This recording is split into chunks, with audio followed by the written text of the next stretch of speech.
তামাম পৃথিবীর মুসলমানদের হৃদয়টা একটু হলো প্রশান্তি লাভ করেছে। আপনাদেরকে একটা গুড নিউজ, ভালো একটা খবর দিতে চাই। যদিও এখনো লিখিত আকারের এই রায়টা পাস হয়নি, তবে যতটুকু শুনছি ততটুকুই আপনাদেরকে বলছি। ইসরায়েলের সঙ্গে ফিলিস্তিন যুদ্ধ চলছে না চলে না? এমন যুদ্ধ চলছে যেই যুদ্ধের শেষ কিনারা সীমানা কিছুই পাওয়া যাচ্ছিল না, যাচ্ছে না। যেই যুদ্ধে শিশু বাচ্চা থেকে শুরু করে কেউ বৃদ্ধ পর্যন্ত কেউ রেহাই পাচ্ছে না, এমন বর্বরতা হামলা এবং যুদ্ধ বিগ্রহ চলতেছে। ইতিমধ্যে আমরা খবর পেয়েছি যে এই যুদ্ধ বিরতির ঘোষণা দিয়েছে। বলেন আলহামদুলিল্লাহ। এটা আমাদের জন্য শান্তির একটা নিউজ, সুখের একটা নিউজ, ভালো একটা নিউজ। আল্লাহ রাব্বুল আলামিন গাজার যে মুসলমানেরা, নিরহ মুসলমানেরা শাহাদাতের পেয়ালা পান করেছে, আল্লাহ সুবহানাহু ওয়া তাআলা তাদেরকে যেন শাহাদাতের মর্যাদা দান করেন এবং যারা আহত পঙ্গুত্ব হয়ে আছেন ধৈর্য ধারণ করার তৌফিক দান করেন। অতি বিলম্বে এটা লিখিত কার্যকর যেন হয়ে যায়, অর্থাৎ যুদ্ধ বিগ্রহ যুদ্ধ বিরতির এই কার্যকরটা খবরে যতটুকু দেখতে পাচ্ছি শুনতে পাচ্ছি, এটা যেন বাস্তবে লিখিত আকারে রাইটটা প্রকাশ পায়। বলেন ইনশাআল্লাহ। এটা যদি হয় তাহলে আমাদের মুসলমান ফিলিস্তিনি ভাইয়েরা অনেক বেঁচে যাবে, ঠিক কিনা বলেন? আল্লাহ হেফাজতের মালিক। সম্মানিত হাজরিন,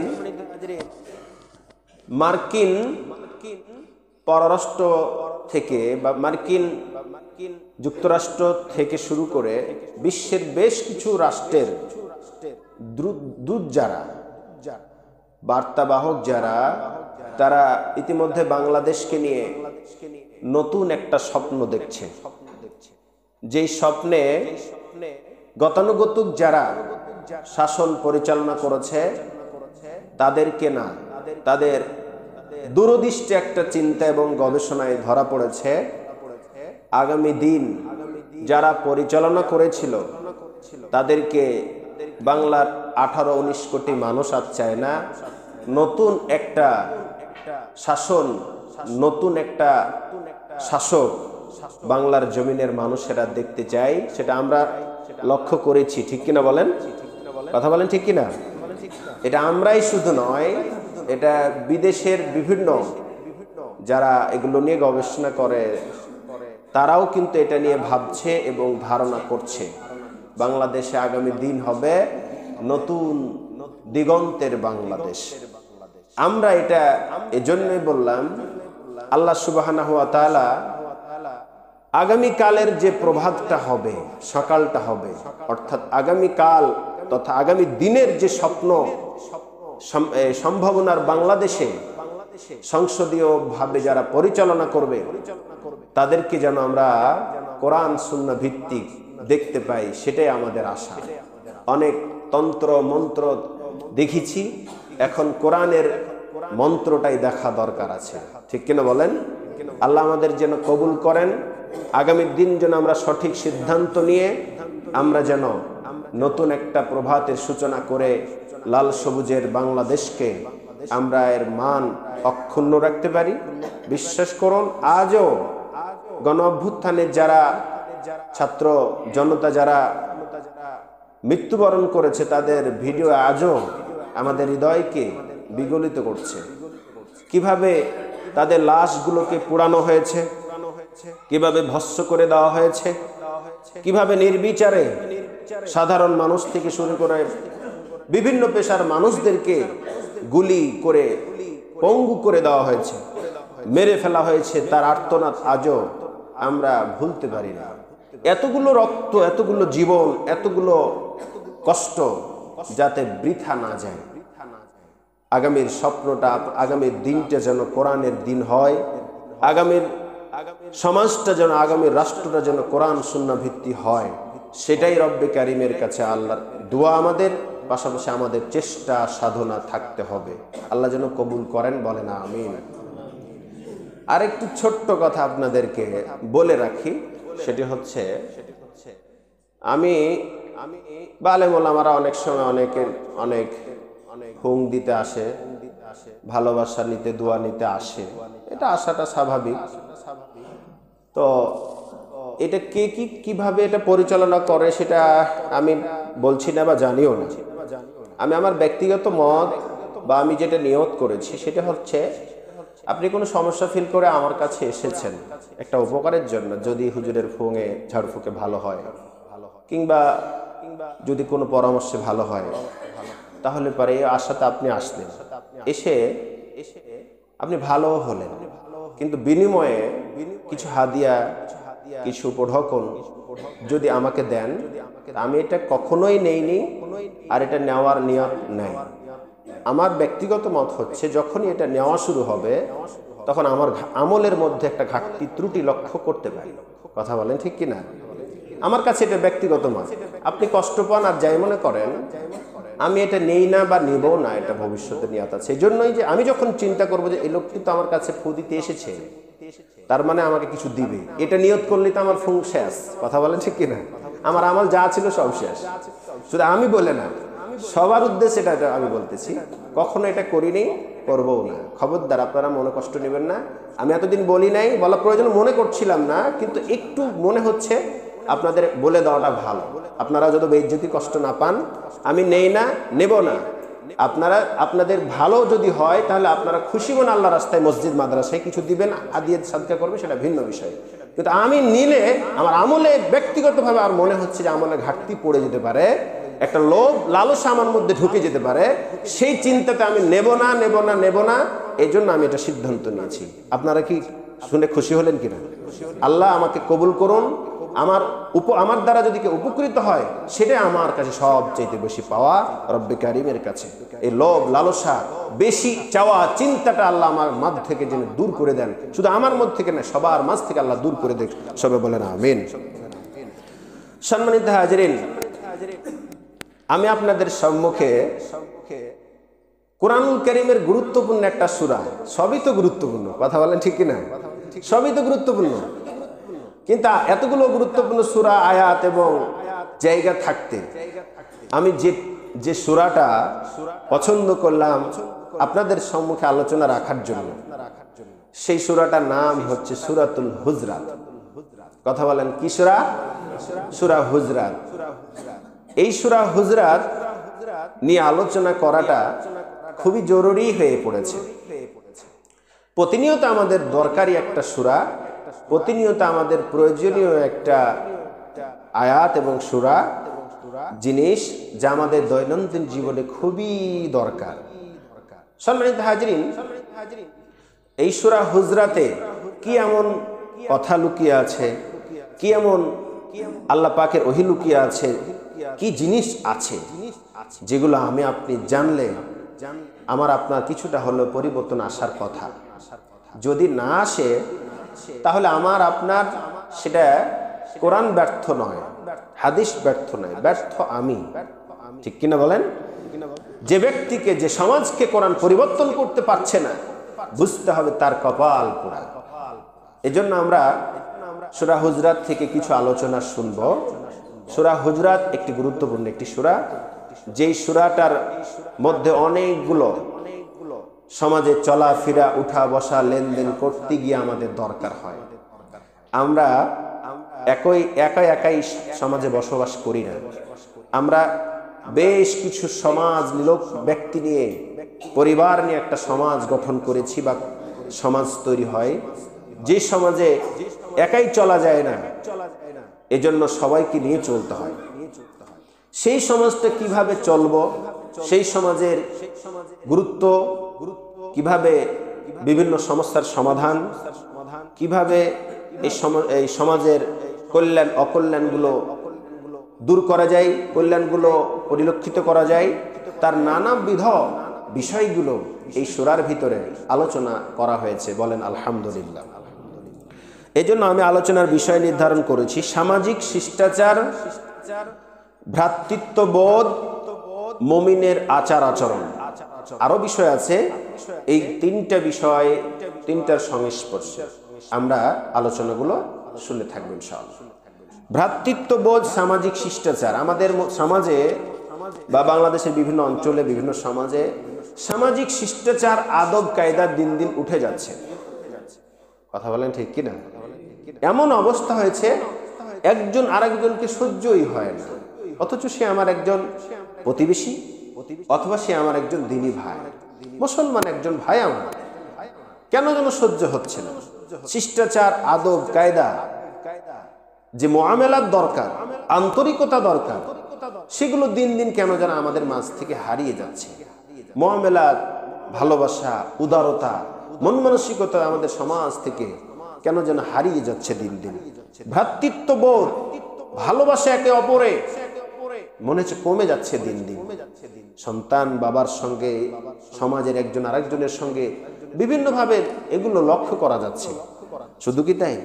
একজন মুমিন সে নামাজ পড়ে বের হওয়ার পরেই বাইরে শুরু হয়ে যায় গন্ডগোল। এটা তাহলে মুমিন হয়? কথা বলেন না কেন? শুধু জুমার দিন না, এটাও দেখতে পাওয়া যায়। কিভাবে সম্ভব? আপনি এক্ষুনি সেজদা দিলেন কাকে? আল্লাহকে সেজদা দিয়ে বের হতে না হতেই কিভাবে আরেকজন ভাইয়ের সাথে আপনার গন্ডগোল লাগে? তাহলে আমি আপনি মুমিন, মুত্তাকি না কি হয়েছি? এগুলো দ্বন্দ্ব, দল, কোলাহল মানে কেন হচ্ছে? সম্মানিত হাজিরিন, আমি আপনাদের শুধু নয়, এগুলো সমাজে ঘটবে, ঘটে থাকে। এজন্যই আল্লাহ সুবহানাহু ওয়া তাআলা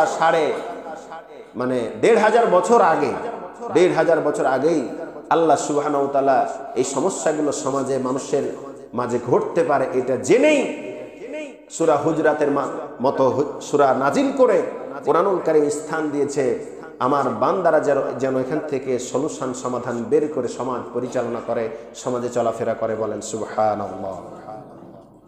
আমরা দিন দিন এখন লক্ষ্য করছি, কিন্তু আল্লাহ অনেক আগেই লক্ষ্য করে এগুলো বার্তা দিয়ে দিয়েছেন যে কিভাবে করলে তোমাদের সমাজটা সুন্দর হবে, কিভাবে মহব্বত তৈরি হবে, ভ্রাতৃত্ববোধ তৈরি হবে, কি রকম আচার আচরণ তোমাকে আমাকে করতে হবে, সেটা আল্লাহ আমাদেরকে বলে দিয়েছেন। সম্মানিত হাজিরিন, আমরা আর কাল বিলম্ব না করে শুরুতেই কোরআনুল কারীমের যে আয়াতে কারিমাটা আমি তেলাওয়াত করেছি সে আয়াতের দিকে চলে যেতে চাই। আল্লাহ সুবহানাহু ওয়া তাআলা বলছেন, ইয়া আইয়ুহাল্লাযীনা আমানু লা তুকদ্দিমু বাইনা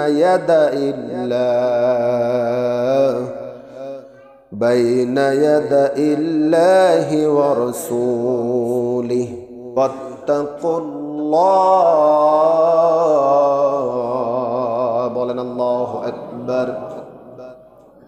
হে মুমিনগণ, হে ঈমানদারগণ, তোমরা আল্লাহ এবং রাসূলের সামনে অগ্রগামী হইও না। আল্লাহ এবং তার রাসূলের বিধানকে ওভারটেক করিও না, অগ্রগামী হইও না। শুধু তাই নয়, আমি আল্লাহকে ভয় করো। ইন্নাল্লাহা সামিউন আলীম, আমি আল্লাহ সব কিছু তোমাদের শুনি এবং জানি। আওয়াজ দিয়ে বলেন সুবহানাল্লাহ।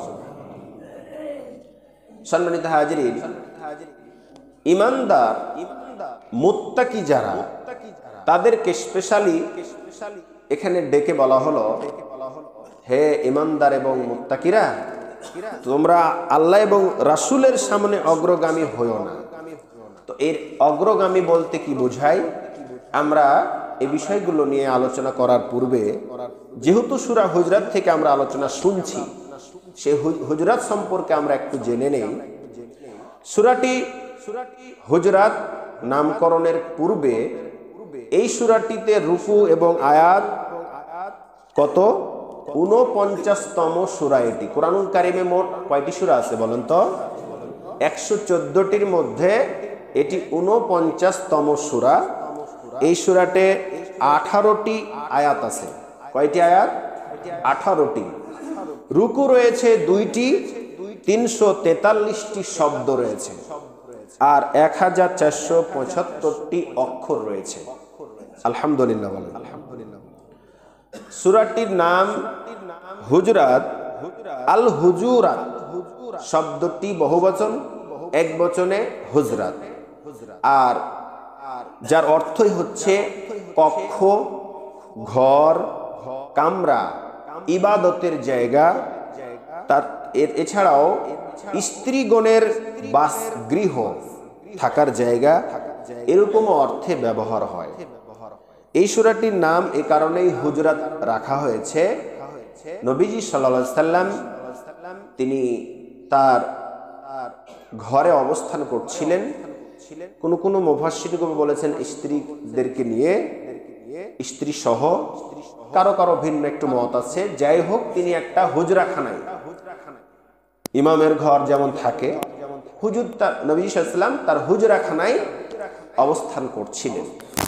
ঠিক এমন সময় বেদুইন বা কাফের মুশরিকদের একটা গ্রুপ এসে দুপুরবেলা আরাম ফরমাচ্ছিলেন নবীজি সাল্লাল্লাহু আলাইহি সাল্লাম।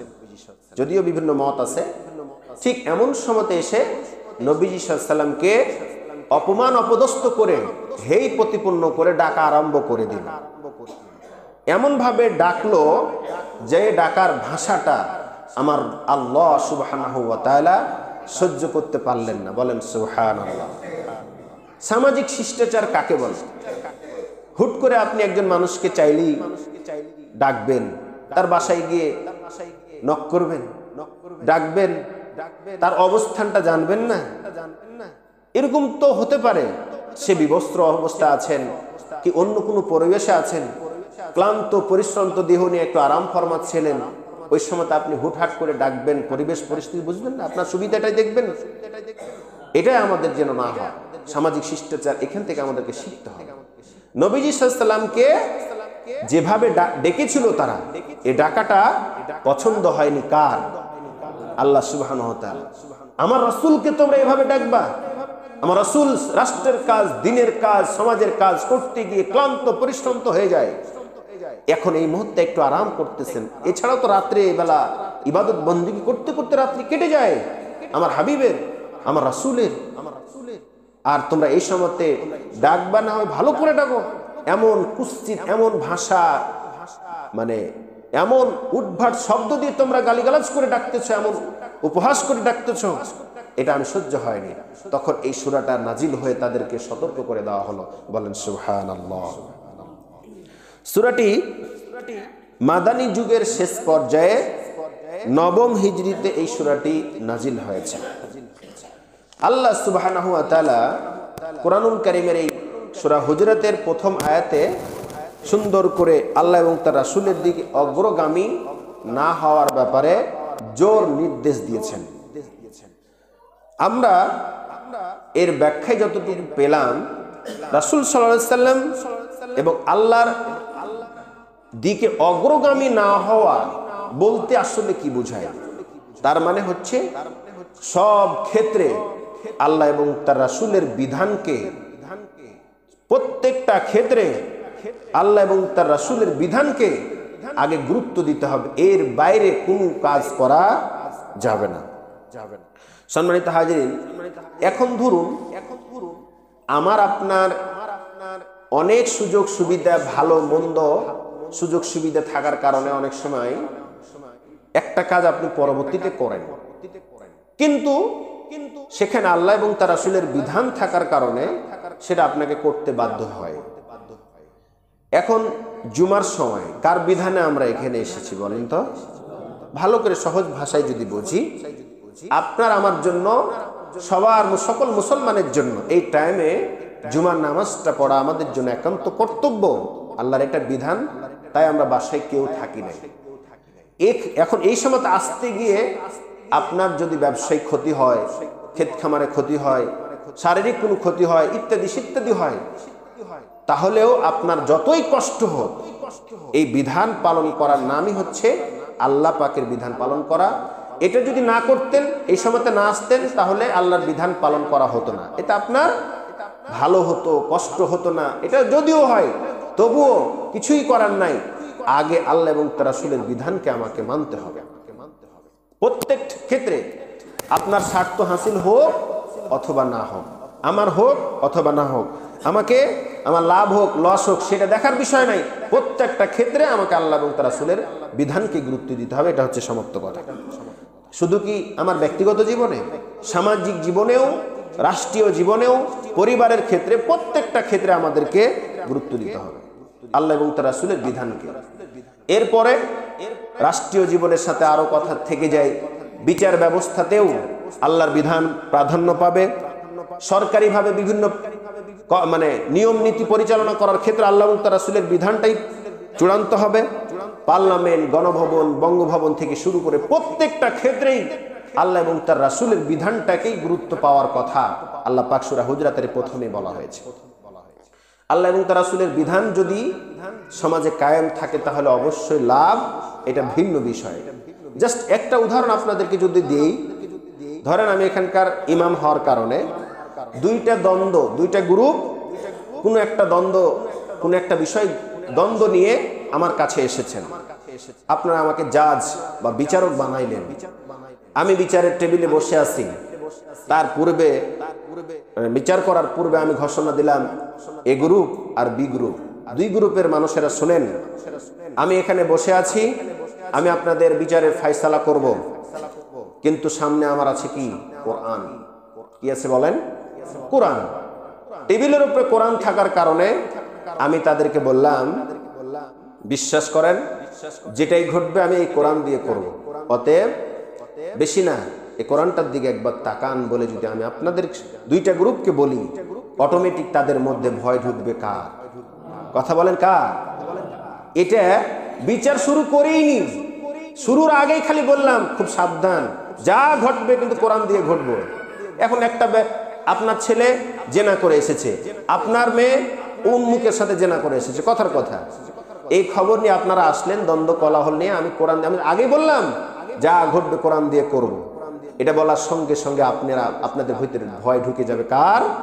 আল্লাহ সুবহানাহু ওয়া তাআলা। কারণ কোরআনের ভিতরে আয-যানিয়াতু ওয়াজ-যানি স্পষ্ট ভাষায় বলে দিয়েছে, জেনাকারিনী নারী আর পুরুষ উভয়কে 100টা বেত্রাঘাত করো। আর যেমন তেমন বেত্রাঘাত না, সমস্ত শক্তি দিয়ে বেত্রাঘাত করতে হবে।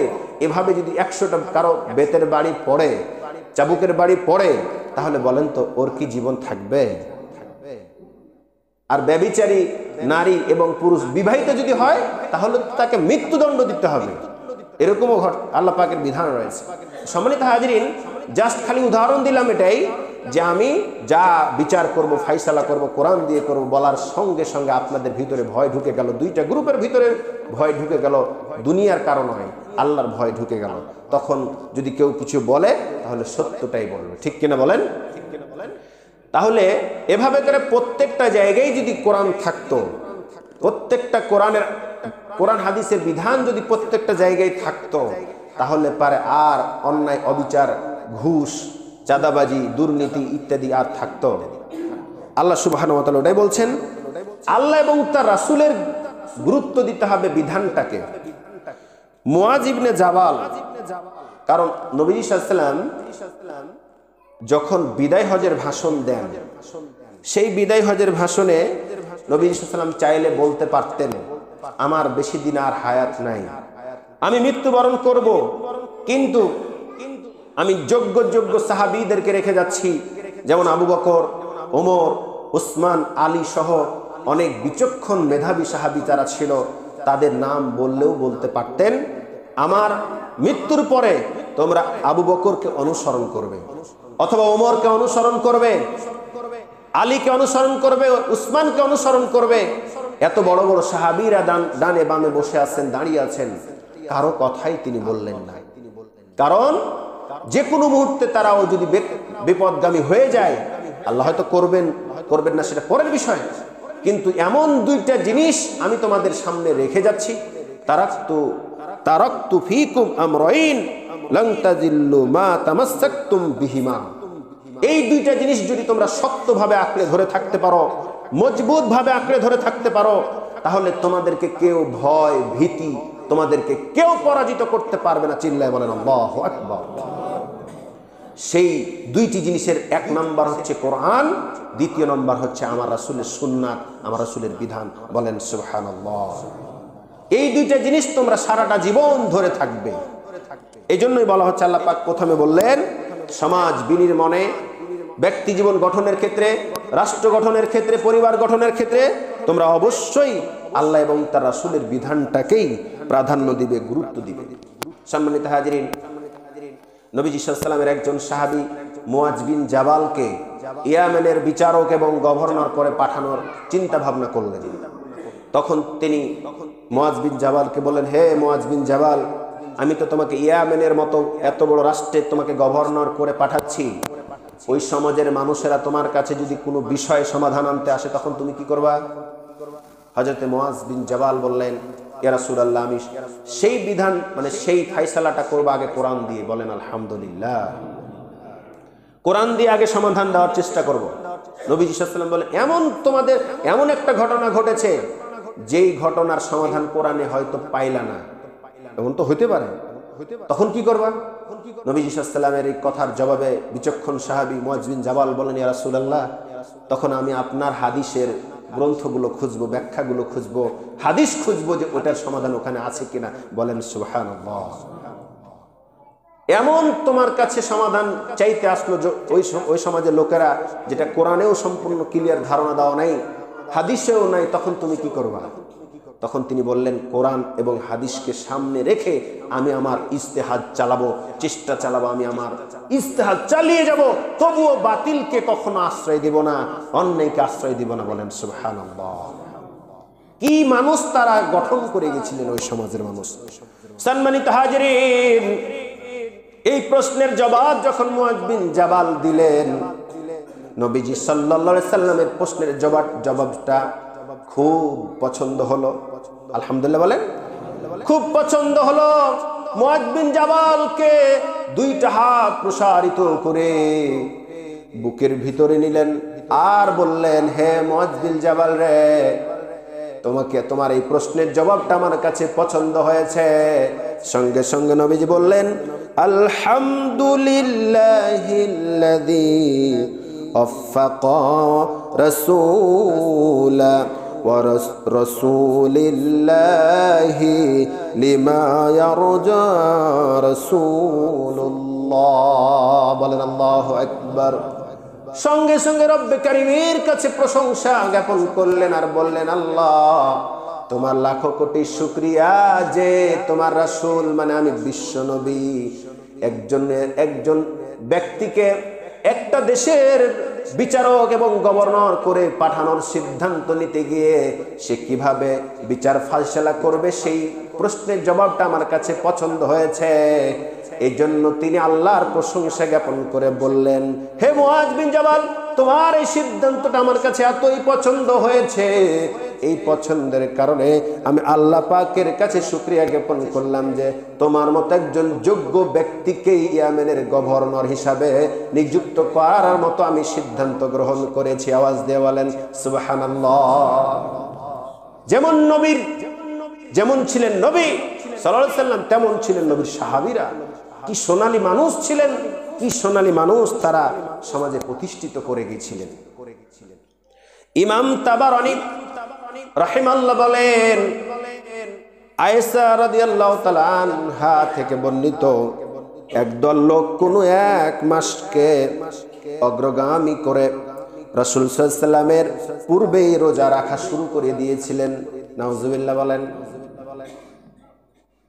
আল্লাহ এবং তার রাসূলের অগ্রগামী হয়েও না, আল্লাহ পাক বলছেন, কিন্তু একটা গোষ্ঠী, একদল লোক যে মাসে রোজা ফরজ তার আগেই নিজের মত প্রকাশ করে রোজা রাখতে শুরু করেছিলেন। আল্লাহ পাক এটা সহ্য করতে না পেরে আয়াতটা নাজিল করে তাদেরকে সতর্ক করেছেন। বলেন সুবহানাল্লাহ। এটাও তো আল্লাহ এবং তার রাসূলের বিরুদ্ধে বাড়াবাড়ি হলো, ঠিক কিনা বলেন? যেই সময়ে আল্লাহ রোজা ফরজ করেছেন, রোজা করতে বলেছেন, সেই সময়ে না করে অগ্রিম করাটা এটা বাড়াবাড়ি হলো না? এই কারণে আল্লাহ আয়াত নাজিল করে জানিয়ে দিয়েছেন, খবরদার আল্লাহ এবং তার রাসূলের সামনে অগ্রগামী হয়ো না। ইমাম হাসান বসরি রাহমাতুল্লাহ বলেন, একদল লোক কুরবানির দিন নবীজি সাল্লাল্লাহু আলাইহি ওয়াসাল্লামের কুরবানি করার আগেই তারা কুরবানি করে ফেললো। নাউজুবিল্লাহ বলেন। আল্লাহ সুবহানাহু ওয়া তাআলা তাদের ব্যাপারে আয়াত নাজিল করে দিলেন, খবরদার আল্লাহ এবং তার রাসূলের বিরুদ্ধে ও আগে অগ্রগামী হয়ো না। এই আয়াত নাজিল হওয়ার পরে তারা পুনরায় পরবর্তীতে কুরবানি দিতে হয়েছে। সুবহানাল্লাহ বলেন। অগ্রগামী হওয়া যাবে না, আল্লাহ এবং তার রাসূলের আগেই কোনো কিছু করা যাবে না। ঈদুল আজহার দিন নামাজের আগেই এক ব্যক্তি কুরবানি করে দিল, কারো কারো মতে তখন এই আয়াতটি নাজিল হয়েছে, বলেন সুবহানাল্লাহ। ঈদের আগে কি কুরবানি জায়েজ? কিন্তু একজন ব্যক্তি করে ফেলেছিল, আল্লাহ তার এই কাজটা অপছন্দ করেছে, তখন আয়াতটা নাজিল হয়েছে বলে কারো কারো ধারণা। সম্মানিত হাজিরিন, আল্লাহ এবং তার রাসূলের আনুগত্যের ব্যাপারে কোরআন কত কঠিন কথা বলেছে যদি আমরা শুনতে চাই, জানতে চাই। আল্লাহ সুবহানাহু ওয়া তাআলা বলেন, হে দুনিয়ার মানুষেরা, তোমরা যদি রাসূলের আনুগত্য করো, রাসূলের ইত্তেবা করো, রাসূলকে মান্য করো, তাহলে পারে আমি আল্লাহ রব্বুল আলামিনকে স্বয়ং মান্য করা হলো। বলেন সুবহানাল্লাহ। আল্লাহ সুবহানাহু ওয়া তাআলা বলেন সূরা নিসার 80 নম্বর আয়াত, মাই ইউতিইর রাসূলা ফাকাদ আতাআল্লাহ। বলেন আল্লাহু আকবার। আল্লাহ সুবহানাহু ওয়া তাআলা বলেন, যে ব্যক্তি রাসূলের হুকুম পালন করলো, রাসূলকে মানলো, সেজন্য আমি আল্লাহ সুবহানাহু ওয়া তাআলাকে মানলো। বলেন সুবহানাল্লাহ। কারণ রাসূল যে কথা বলে সেটা পৃথিবীর বানানো কারো কথা নয়, তিনি আমি আল্লাহ যা বলতে বলি তাই বলেন। জোরে বলেন সুবহানাল্লাহ। হাদিস শরীফে এসেছে, ইবনে মাজার হাদিসে এসেছে, মান আতাআনি ফাকাদ আতাআল্লাহ ওয়া মান আসানি ফাকাদ আসাল্লাহ। যে ব্যক্তি আমি রাসূলের আনুগত্য করবে সে মূলত আল্লাহর আনুগত্য করলো, আর যে ব্যক্তি আমি রাসূলের আনুগত্য করলো না, মানলো না, আমি রাসূলকে মানলো না, সে যেন আল্লাহকেই মানলো না। জোরে কন নাউযুবিল্লাহ। সম্মানিত হাজিরিন, শুধু তাই নয়, আল্লাহ এবং তার রাসূলের আনুগত্যের ব্যাপারে, গুরুত্ব এবং শাস্তির ব্যাপারে কঠিন কথা সূরা ইমরানের 132 নম্বর আয়াত আল্লাহ পাক বলেন, ওয়া আতিউল্লাহ ওয়ার রাসূল লাআল্লাকুম তুরহামুন।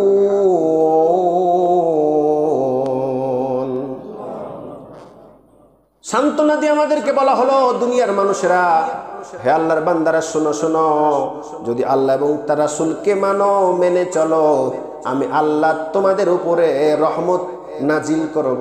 বলেন সুবহানাল্লাহ। স্বয়ং আল্লাহর রহমত পাওয়া যাবে আল্লাহ এবং তার রাসূলকে মেনে চললে। শুধু কি তাই, কুল ইন কুনতুম তুহিব্বুনাল্লাহ ফাত্তাবিউনি ইউহিব্বুকুমুল্লাহ। বলেন আল্লাহু আকবার।